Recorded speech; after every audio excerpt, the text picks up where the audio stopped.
Welcome back. So let's get into another matter entirely different from politics.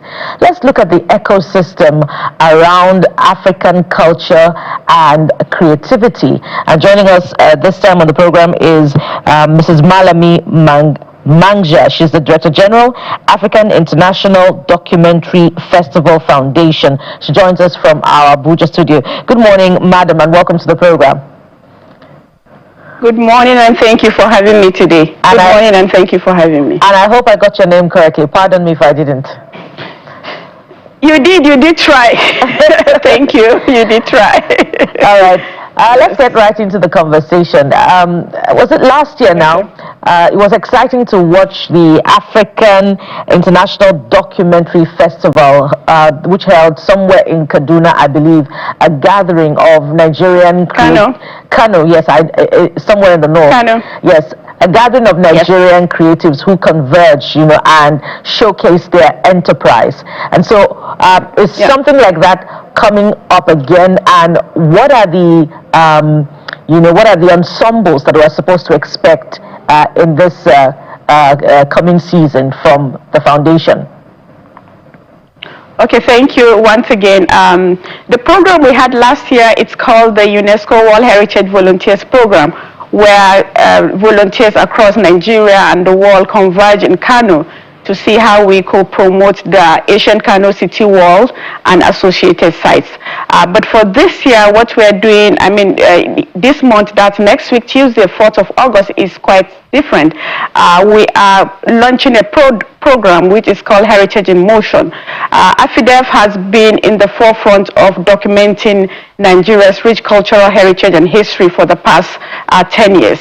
So we are celebrating AFIDFF and partners, and also showcasing what we have done in terms of heritage documentation, and also celebrating young creatives that have documented this cultural heritage and sites, and also preserved it, and also amplifying the voices of these communities that are hard to reach. Some of the communities that AFIDFF has worked in the past 10 years is the Sukul cultural landscape. That is Nigeria's first World Heritage Site. I think the journey began in 2021, where after the insurgency, we felt there was a need for the Sukul cultural landscape to be promoted, documented, preserved well. And that was why we came up with the program, the restoration of the Sukul cultural landscape, where we work with about 21 stakeholders in the restoration of the site, and also with the strong support of the National Commission for Museums and Monuments, and also the National Commission for UNESCO.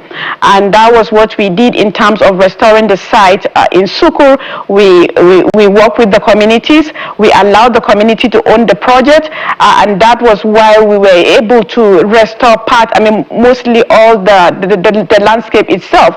And it's not just restoring the landscape itself, but also giving hope to the community that are there in Sukul.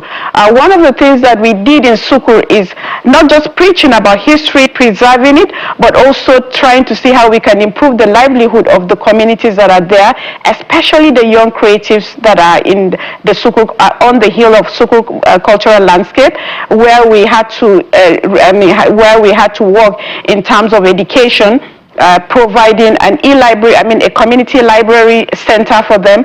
And also one of the things for Sukul cultural landscape, it's almost 1,000 feet above the sea level meters, so it's very hard to reach. So for people and to get there and also to get an intervention, it's usually impossible for them.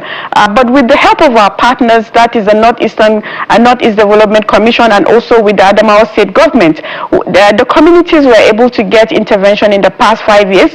Now the Sukul cultural landscape, through our intervention, through our advocacy and the support of these organizations, just last year, December, the Northeast Development Commission provided about 100 street lights for the community. Over the 600 years that the community has existed, they have never seen lights. And then they have also installed 2 industrial boreholes for the communities in Sukul. We have also, one of the things we have done for the community is also we have empowered or built capacity for over 500 100 of the youth women in the Sukkur community. So it's not just Sukkur that we're also working. The Gashaka-Gumti National Park are working together also with the National Park Service. What we're able to do over the years is when we searched and we saw that the national park has also been on the tentative list of UNESCO for over 20 years.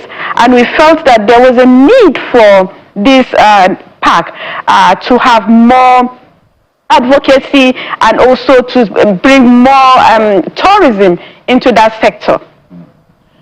And that was when we... okay, yeah, thank you. Go ahead. Go ahead and just land on your thoughts.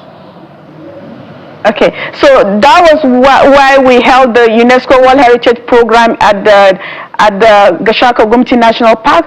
The state governments were involved, and also the young youth in Taraba and other parts of Nigeria. One of the most important things that we did was for them to understand the need, why they have to keep promoting, why they have to keep preserving, and also an opportunity to see how we can create wealth, through different entrepreneurial skills in the sector. Yeah.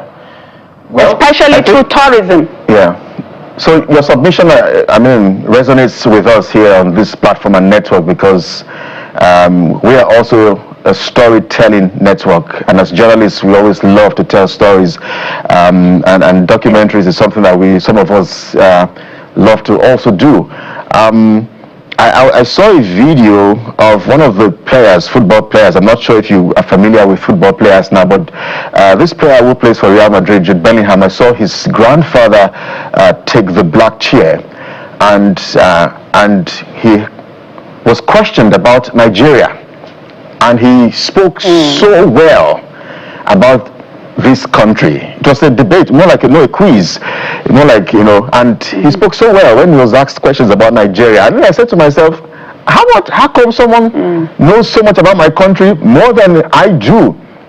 And he also paints a picture about Nigerians and the continent. Are we paying enough attention to our history, to our culture, to our heritage, especially those who are in government? Because this doesn't look like something that always concerns the government. They are up and about infrastructure, flyovers, bridges, but the history, the culture which defines the identity of a people, most times these people do not pay attention to it.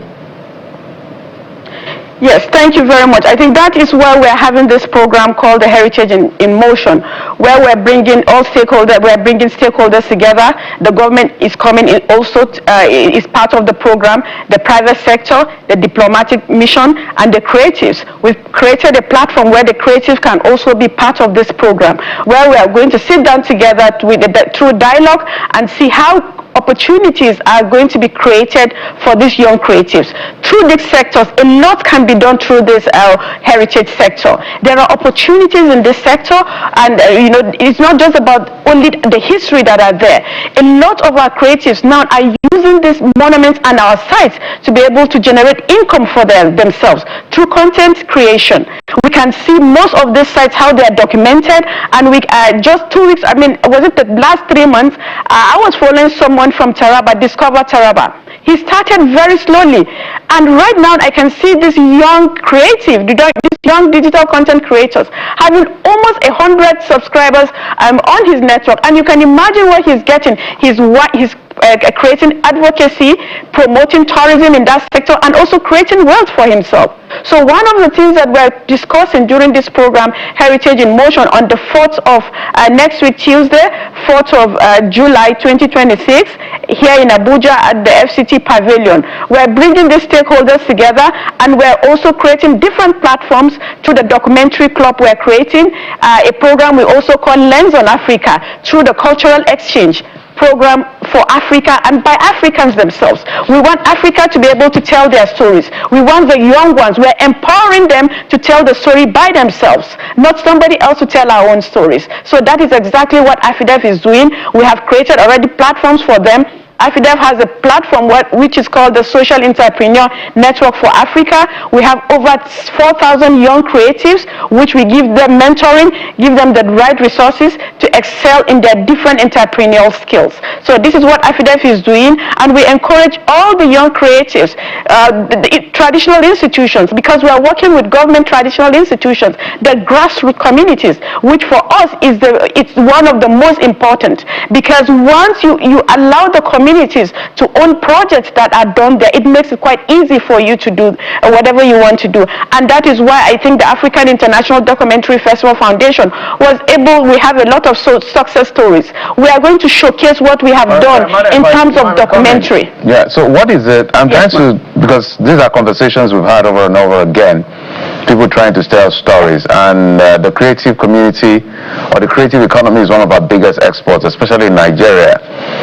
When you talk about music, when you talk about films, but when you look at what's going on in the continent with the Afrophobia, which they call xenophobia, that is going on in South Africa, I'm wondering where the failure comes from. Is it the failure of funding to be able to tell our story and propound it as much as we want, or the failure of inability to provide the right infrastructure for distribution and own it? So we're here, we're watching K-pop, knowing a lot about Korea, knowing a lot about these places, when some people have not even crossed their country to other places. And you could appreciate the interaction between modernity and, of course, the ancient landmarks that are being created in those kind of sectors. So my question is, where are we missing it? Is it in the funding gap or in the infrastructure gap to be able to do? Because if it's talent, I don't think we have a shortage of it. I think in the funding gap, that's the opportunity for the young creatives. And also, the history, especially for the creatives themselves. Some of our youth don't really know this history, because I remember sometimes ago history was even taken out of school. But I'm happy that now we have the histories now back into the schools. So most of them don't even understand our history. So even when you're talking about the problems with the xenophobia in South Africa, I'm sure most of them don't even read history. They don't even know what the African continent has done for South Africa. And I'm sure that is one of the reasons why they're behaving the same way they are. So I think there's a problem with knowledge. They need to understand their history, and once they understand their history, it's very easy for them to go into the right direction. And then the funding gap in this sector, I think it's lacking. And then also for the creatives themselves, platforms should be created. More platforms should be created for these young creatives. A lot of creatives go ahead, create their documentaries.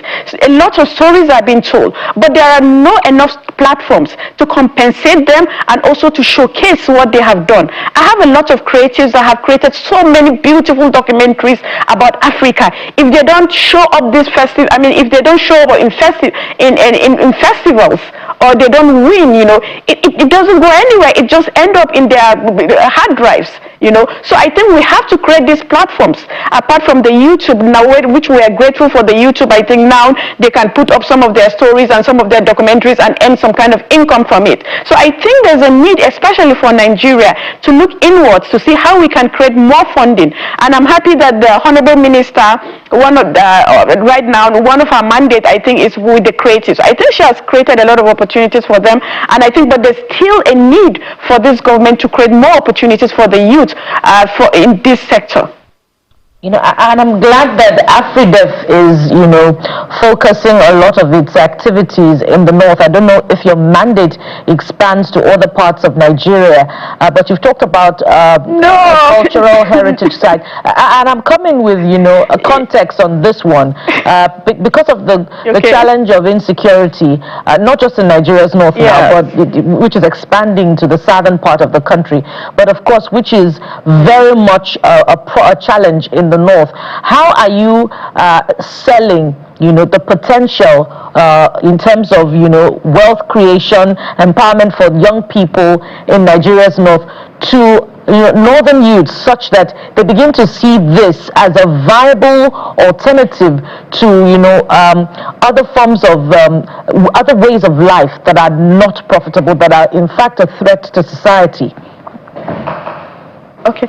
Thank you so much for that question. And also for AFIDF, we're not only focusing on North, we have done a lot, we have documented a lot of festivals, even in the West and also in the southern part of Nigeria. Maybe I didn't mention that.